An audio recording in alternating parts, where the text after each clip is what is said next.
নমস্কার, আমি দেবিকা। কেমন আছো সবাই? আশা করছি ঈশ্বরের কৃপায় সবাই ভালো আছে, সুস্থ আছে। নতুন আরেকটি দিন শুরু করছি তোমাদের সবার ভালোবাসা নিয়ে। আজ হলো রবিবার, আর এখন প্রায় সকালেই 5টা মতো হবে। ঘুম থেকে উঠে বাসনগুলো ধুয়ে নিচ্ছি। আগের দিন রাত্রিবেলা শরীরটা এত খারাপ লাগছিল যে রান্না করে আমি আর খাবার খাইনি, ওদেরকে খাইয়ে শুয়ে পড়েছিলাম। তো সকালবেলা উঠে রান্নাঘরের কাজগুলো সারছি এখন। আর আজকে যেহেতু রবিবার, তো হাতে একটুখানি টাইম আছে, তো সেই কারণে আস্তে ধীরে করেই কাজকর্মগুলো সারতে পারছি। শরীরটা এখনও ঠিক হয়নি।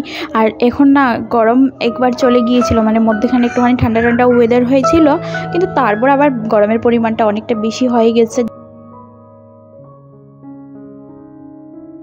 আগের দিন রাত্রিবেলা যেহেতু কাজগুলো করে ঘুমোয়নি, তাই ঘুম থেকে একটুখানি তাড়াতাড়ি উঠলাম যে চলো বাকি কাজকর্মগুলো তো পরেই আছে, সেগুলো করতে হবে। তবে হ্যাঁ, আমরা মেয়েরা যদি শরীর খারাপও হয়, সংসার থেকে ছুটি নেওয়ার কোনো উপায় নেই। আর তাছাড়া ছোট্ট বেবি আছে ঘরে, আমি যদি কাজকর্মগুলো না সারি, ওর খাবার দাবার রেডি না করি, তাহলে ওকে খাওয়াবে, এই টেনশনে আর একটুখানি জলদি দেখো ঘুমটা আজকে ভেঙে গেছে। তবে শরীরটা দেখছি না এখনও ঠিক হয়নি, অনেকটা খারাপ খারাপ লাগছিল। তো কিছু করার নেই, ঘুম থেকে উঠে সব বাসন টাসনগুলো সুন্দর করে মেজে সিঙ্কটা পরিষ্কার করে নিলাম। আর সঙ্গে সঙ্গে বাসনগুলো গুছিয়ে রেখে দিচ্ছি, না হলে পরে আবার কখন রাখবো। আর যেহেতু স্যালফটা ছোটো, বাসন গুছিয়ে না রাখলে আমার কাজ করতে অনেকটা সমস্যা হয়। প্রত্যেক দিন রবিবারে একটুখানি বেলা করে ঘুম থেকে উঠি, যেহেতু পুরো সপ্তাহে একটা দিন ছুটি পাই, সকালে কাজকর্মগুলো একটুখানি লেটে করলেও অসুবিধে হয় না। তবে আজকে যেহেতু অনেকগুলো কাজ পড়ে আছে, তাই ঘুমটাও তাড়াতাড়ি ভেঙেছে। আর ওই চিন্তা দ্বারাই না ঘুমটা আর আসছিল না, তাই উঠে পড়েছি। বাসনগুলো সুন্দর করে গুছিয়ে রেখে রান্নাঘরটা সুন্দর করে ঝাড়ু দিয়ে ক্লিন করে নিচ্ছি। আর জায়গাটাও মুছে পরিষ্কার করে চলে এসেছি একসঙ্গে। অন্য দিনের তুলনায় রবিবারের দিনটা একটুখানি অন্যরকম হয়। তাছাড়া কাজের চাপটাও একটুখানি বেশি থাকে। প্রত্যেক দিনই কাজের চাপ থাকে, কিন্তু রবিবারে যেমন কাজগুলো একটুখানি এলোমেলো হয়ে যায়, যেহেতু টাইম টু টাইম সকালবেলা সারি না কাজগুলো, সেই কারণেই একটুখানি এলোমেলো হয়ে যায়। আগের দিন যে কাপড়গুলো ধুয়ে দিয়েছিলাম, সেগুলোই তুলে রেখেছি। যদি বৃষ্টি চলে আসে তাহলে ভিজে যাবে, নিচে পড়ে যাবে হাওয়া চললে, সেই কারণে তুলে গুছিয়ে রেখেছিলাম। সকালবেলা উঠে ভিজে কাপড়গুলোই দেখো মেলে দিচ্ছি, কিছুক্ষণ রৌদ্রতা থাকলে শুকিয়ে যাবে। সকালবেলা যখন ঘুম থেকে উঠি না, তো মনে হয় যে বাইরে কিছুক্ষণ দাঁড়িয়ে থাকি, অনেক সুন্দর ঠান্ডা ঠান্ডা বাতাস চলে, সেটাকে উপভোগ করি। তবে এত কাজকর্মের প্রেশার থাকে, সেই কারণে আর দাঁড়ানো হয়নি। রাত্রিবেলা এই যে একটুখানি বৃষ্টি হয়েছিল, একটুখানি না অনেকটাই বৃষ্টি হয়েছে, সেই কারণে পুরো বারান্দাটাই দেখছি ঘুম থেকে উঠে ভিজা। তো সেই কারণে ভাবলাম চলো পুরো বারান্দাটা একটুখানি ধুয়ে দিই, তাহলে ক্লিন লাগবে, না হলে বালি বালি লাগবে, শুকিয়ে গেলে আরও বেশি অসুবিধে হয়ে যাবে। আজকে ঘুম থেকে উঠে ঝাড়ু যখন ঘর দিয়েছি, তখন কিন্তু আমি ওই সাইডটা সিঁড়িগুলো পরিষ্কার করে নিয়েছি, ওই সাইডটাও কিন্তু ক্লিন করতে হয়। ঘরের ভিতরটাকে তুমি যতটাই সুন্দর করে কেন রাখো না কেন, বাইরটা যতক্ষণ পরিষ্কার পরিচ্ছন্ন করবে না, ততক্ষণ কিন্তু একদমই দেখতে ভালো লাগবে না। আর যেমন একটা আলাদা একটা টেনশন থাকবে, বাইরের দিকে টান থাকবে, যতক্ষণ না এই কাজগুলো সেরে যাচ্ছি। পুরো জায়গাটা যখন পরিষ্কার করে এইদিকে নিয়ে এসেছি, প্রচুর পরিমাণে মাটি বেরিয়ে এসেছে বৃষ্টির কারণে। হাওয়া বাতাসে হয়তো মাটি উড়ে, আমি বুঝতে পারি না যে মাটিগুলো কোথার থেকে আসে। তো এই জায়গাটা যদি পরিষ্কার না করতাম, রৌদ্র ওঠার পর না সব পায়ে পা হয়ে আর কি ঘরের ভিতরে চলে যেত, ঘরটাও ময়লা লাগতো। আর তাছাড়া বারান্দাটা দেখতেও কিন্তু ভীষণ বাজে লাগতো। এখন না শেষের দিকে গরমটা বেশ ভালো পড়েছে, তবে রাত্রিবেলা যখন বৃষ্টি হয় না বেশ ভালো লাগে। তার কারণ হচ্ছে ওই ঠান্ডা ঠান্ডা ওয়েদার হয়ে যায়, ঘুমটা বেশ ভালো হয়। আর ঘুমটা যখন পুরা না হয় গরমের কারণে, তখন দেখবে শরীরটা খারাপ লাগে। তাছাড়া বাকি কাজকর্ম করতেও যেন শরীর সাথ দেয় না। ছোটোবেলা না আমাদের ঘরে কারেন্ট ছিল না, আমরা এমনিতেই থাকতাম, জানি না কি করে থাকতাম, তবে থেকে যেতাম, কোনো অসুবিধাই হতো না। তবে সময়ের সঙ্গে যখন একবার কারেন্টের দর্শন পেয়েছি, তখন না আর যেন গরমের কারণে পাঙ্খা না চালালে গরমের কারণে থাকা যায় না, পাঙ্খা চালিয়েও যেন থাকা যায় না, এরকম অবস্থা হয়েছে। আর তখন আমরা 4 ভাই বোন এক জায়গায় নিচে বিছানা করে শুয়ে পড়তাম, বেশি যেদিন গরম লাগতো, আর বেশ ভালো ঘুমও হয়ে যেত, বুঝতেই পারতাম না যে গরম লাগছে না ঠান্ডা লাগছে, ঘুমিয়ে পড়লেই ঘুম চলে আসতো। আর এখন তো রোদ যেই দিন গরম লাগে সেই দিন রাত্রিবেলা না ঘুমই হয় না, এরকম কেটে যায়। সকালের বাসি কাজগুলো সেরে ফ্রেশ হয়ে এসেছি, এসে একটুখানি চুলটা ঠিক করে নিচ্ছি, কারণ পাগলের মতো লাগছিল। আর সকালবেলা এই যে একটুখানি পরিপাটি হব সেই সময়টা আমি একদমই পাই না। ঘুম থেকে উঠে যখন বাসি কাপড়টা সারি সেইটুকুতেই মানে আটকে থাকি, তারপর কাজকর্ম করতে লেগে পড়ি। আর কোথায় ফ্রেশ হওয়া হয় বলো, মানে একটুখানি পরিপাটি হব সেটা আর হয় না। বর যদিও মাঝে মাঝে রাগ করে, বলে যে তুমি একটুখানি ঠিক হতে পারো না, পাগলের মতো কেন থাকো, তবে আমি কাজে এত ব্যস্ত হয়ে পড়ি সেটা আর করা হয় না। বর এখনো শুয়ে আছে আর পাপাই তো ঘুম থেকে উঠে পড়েছে, দুষ্টুমি করছে বিছানাতে বসেই।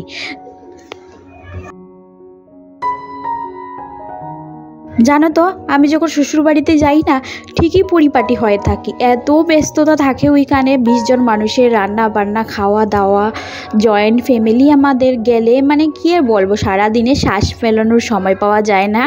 আমি আমার জায়েদের বলি যে আমাদের বাড়িতে মোটামুটি যদি আরও কয়েক ঘন্টা বেশি, যেমন 12 ঘন্টার দিনটা 24 ঘন্টার দিন, মানে একদিন 24 ঘন্টায় হয়, তবে দিনটা তো শুধু 12 ঘন্টার থাকে, ওইটাতে যদি আর 5-6 ঘন্টা বেশি হয়ে যেত তাহলে আমাদের বোধহয় অ্যাডজাস্ট হয়ে যেত। কাজকর্মে সারাদিন এত পরিমাণে ব্যস্ততার মধ্যে দিয়ে কাটে, তবে ঠিকই ঘুম থেকে ওঠার পরও পরিপাটি হয়ে যায়, স্নান করার পরও একদম পরিপাটি হয়ে থাকি।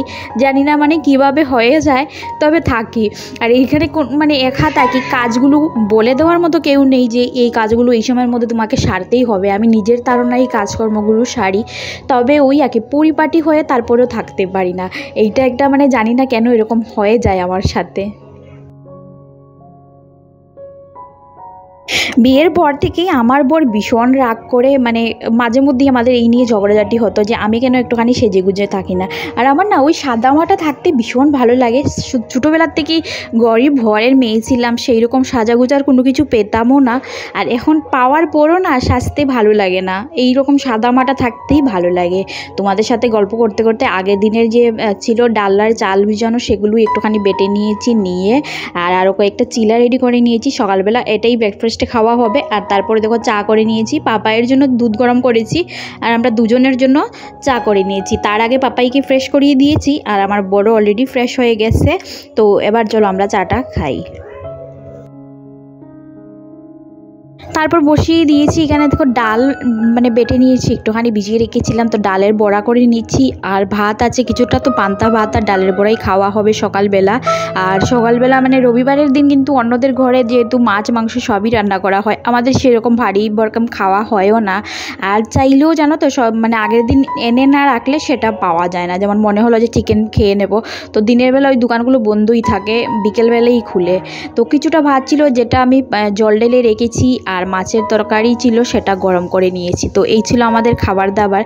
আর তারপরে আমি খাওয়া দাওয়া কমপ্লিট করার পর রান্নাঘরটা সঙ্গে সঙ্গে ক্লিন করে নিচ্ছি। রবিবারের দিনে কাজের চাপগুলো একটুখানি বেশি থাকে, তবে আজকে সেই রকম রান্নাবান্না না থাকার কারণে একটুখানি হালকা পাতলাই কাজ আছে। তো বাহ্যিক কিছু কাজ আছে, সেগুলো ঝটপট ভাবে সেরে নেব। তার আগে রান্নাঘরটা সুন্দর করে ক্লিন করে নিই। যেই দিনগুলোতে সকালবেলা রান্নাবান্না থাকে সেই দিনও বলি যে না ভালো লাগছে না, সকালবেলা উঠো রান্নাবান্না করো, তার আগে বাকি কাজগুলো সেরে নিলে ভালো হয় না, স্নান টান করে এসে ফ্রেশ হয়ে রান্না বসাতাম। কিন্তু বাকি দিনগুলোতে যদি রবিবারে যেমন হয় যে রান্নাবান্না আরামসে করা যায় বাকি কাজগুলো সেরে, তো সেই দিনও যেন কীরকম লাগে। আসলে মানুষ কি হয় বলো তো, কাজ করতে করতে না একটা কাজের আদি হয়ে যায়, মানে আদত পড়ে যায়। তো আমারও সেরকম হয় যে ঘুম থেকে ওঠার পর রান্নাবান্নাগুলো সেরে তারপরে যদি ঘোরার কাজকর্মগুলি করি, তাহলে মনে হয় যে আমার কাজগুলো লাইন বাই হচ্ছে, আমার কাজগুলো করতে না অনেকটা সুবিধে হয়। আর যখন ওই একটু কাজ এদিক ওদিক হয়ে যায়, রান্নাবান্নাগুলো পরে করবো, ঘরের কাজগুলো আগে সেরে নিই, তাহলেই হয়ে যায় গোলমাল। কারণ আমি একদমই শেপ পাই না, কাজগুলো যেন কেমন এলোমেলো হয়ে যায়, আর করতে গিয়ে অনেকটা হাঁপিয়ে যাই, তাছাড়া অনেকটা বেলা হয়ে যায়। আমার বিয়ের পর থেকে বেশিরভাগ সময়টা আমি তো বরের সঙ্গে এখানেই কাটিয়ে দিয়েছি। আর এইখানে তো আমার একদম বন্ধ জীবন, কোনো এক সময় ঘুরতে বেরোলে বেরোলাম, না হলে ঘরের মধ্যেই কাজকর্ম করে করেই দিনটা কেটে যায়। তবে শ্বশুরবাড়ি অল্প সময় কাটালেও সেইখানকার সময়গুলো বেশ ভালো হয়। শ্বশুরবাড়িতে গেলে অনেক কাজকর্মের চাপ থাকে, তার মধ্যেও কিন্তু যেহেতু অনেক বড় ফ্যামিলি আমার শ্বশুরবাড়িতে, তো সবাই মিলে বেশ আনন্দ হয়, খাওয়া দাওয়া রান্না বাড়া এইসবের মধ্যেই কিন্তু দিনটা কেটে কেটে যায় আর বেশ ভালো লাগে।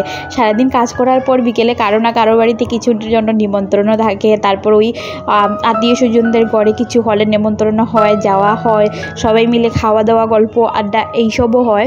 তো সেই সময় সেইগুলো না ভীষণ ভালো লাগে। যখন চলে আসি এখানে তো ভীষণ ওই কাজগুলো মিস করি। আবার ওইখানে গেলে তো ভালো দিন কাটে, তবে গিয়ে থাকা আর হয় না। বরের কাজের জন্য খুব কম সময়ই থাকি, 2 বছর 3 বছরে গিয়ে আর 1 মাসই থাকা হয়, এর থেকে বেশি থাকা হয় না।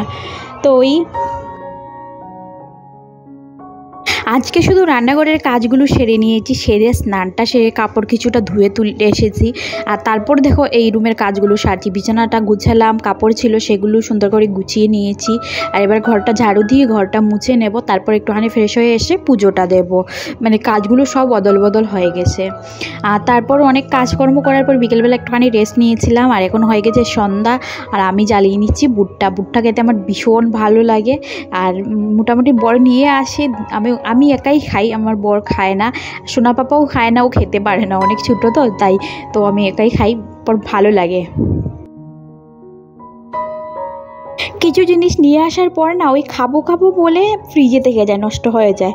আর কিছু জিনিস এই যেমন ভুট্টা, তারপর আম, এইসব খুব পছন্দ, তো তাই মনে করে খেতে পারি। ফ্রিজ থেকে কিছুটা সবজি বের করে নিয়েছি, মুখি ছিল, মূলা আর মিষ্টি কুমড়ো ছিল, আর বাইরে হচ্ছিল বৃষ্টি। তো বর বলছিল যে একটুখানি খিচুড়ি রান্না করে নাও। আমি দেখছিলাম যে সব সবজি মোটামুটি খিচুড়ির সঙ্গে বেশ ভালো মানাবে। তারপর সব কিছু কাটনাকুটনি করে সব রেডি করে নিয়েছি, ধুয়ে ডাল চাউল একসঙ্গে পরিষ্কার করে নিয়েছি। আর ওইদিকে চুলাতে কুকার বসিয়ে দিয়েছি। আজকের এই ভিডিওটা কেমন হয়েছে বন্ধুরা অবশ্যই জানিও। যদি ভিডিওর একটি পার্ট হলেও তোমাদের ভালো লেগে থাকে তাহলে প্লিজ আমার চ্যানেলটি সাবস্ক্রাইব করে দিয়ে আমার পাশে দেখো। প্রত্যেক দিন সকাল 10টার সময় আমি এই ধরনের ভিডিও দিয়ে থাকি, তো চ্যানেলটি সাবস্ক্রাইব করলে তোমরা দেখতে পাবে। তো ফাইনালি আমার রান্নাবান্না মোটামুটি কমপ্লিট হয়ে গেছে। আর এই ছিল খিচুড়ি, ঠান্ডা হওয়ার জন্য রেখেছিলাম, আর সঙ্গে ছিল ডিমের বড়া। তো এই ছিল আমাদের রাত্রের ডিনার। আর এবার গিয়ে ফ্রেশ হয়ে খাওয়া দাওয়া করে ঘুমিয়ে পড়বো। তো আজকের জন্য ভিডিওটা এখানেই শেষ করব। সবাই ভালো থেকো, সুস্থ থেকো। নতুন ভিডিও নিয়ে খুব তাড়াতাড়ি তোমাদের সঙ্গে দেখা হবে। ততক্ষণে তোমরা সবাই নিজের যত্ন নিও।